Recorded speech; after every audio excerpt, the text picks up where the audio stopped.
पोशाख the क्लथिंग hub मुंढा Selu आपल्या मनपसंत खरेदीसाठी पोशाख मुंढा सेलू सेलू शहरातील किंग कॅफे आणि रसोई हॉटेलमध्ये घडलेल्या घटनेमुळे शहरात एकच खळबळ उडाली असून या घटनेत जखमी झालेल्या 32 वर्षीय तरुणास छत्रपती संभाजीनगर येथील एका खाजगी रुग्णालयात उपचारार्थ दाखल करण्यात आले आहे। ही घटना मंगळवार 17 फेब्रुवारी रोजी सायंकाळी 7 वाजता किंग कॅफे येथे तर रात्री 9:30 वाजता रसोई हॉटेल येथे घडली आहे।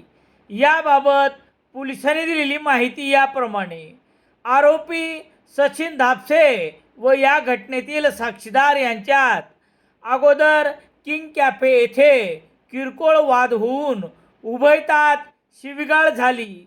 त्यानंतर रसोई हॉटेल येथे किंग कॅफेवर झालेला वाद मिटवण्यासाठी उभयतांना रसोई हॉटेलच्या मालकाने बोलावल्याने रोहित भरदम यांनी हॉटेलमध्ये जाऊन आरोपी सचिन धापसे यास विचारले की तू मयूर वाघ यास विनाकारण का मारले।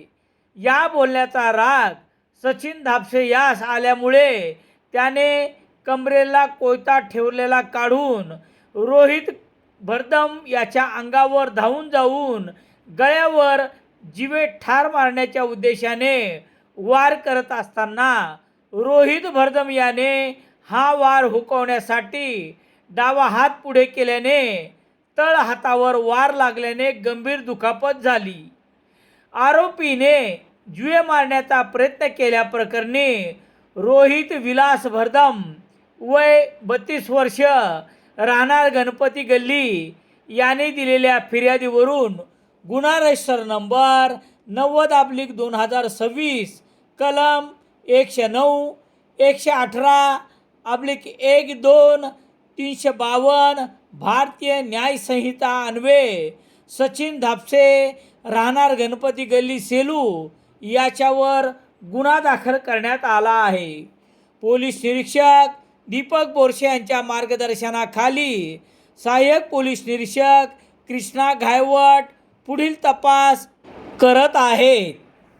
कोयत्याने केलेल्या मारहाणीच्या जखमी झालेल्या रोहित भरदम याच्यावर छत्रपती संभाजीनगर येथील खाजगी रुग्णालयात उपचारार्थ बुधवार 18 फेब्रुवारी रोजी दाखल करण्यात आले आहे।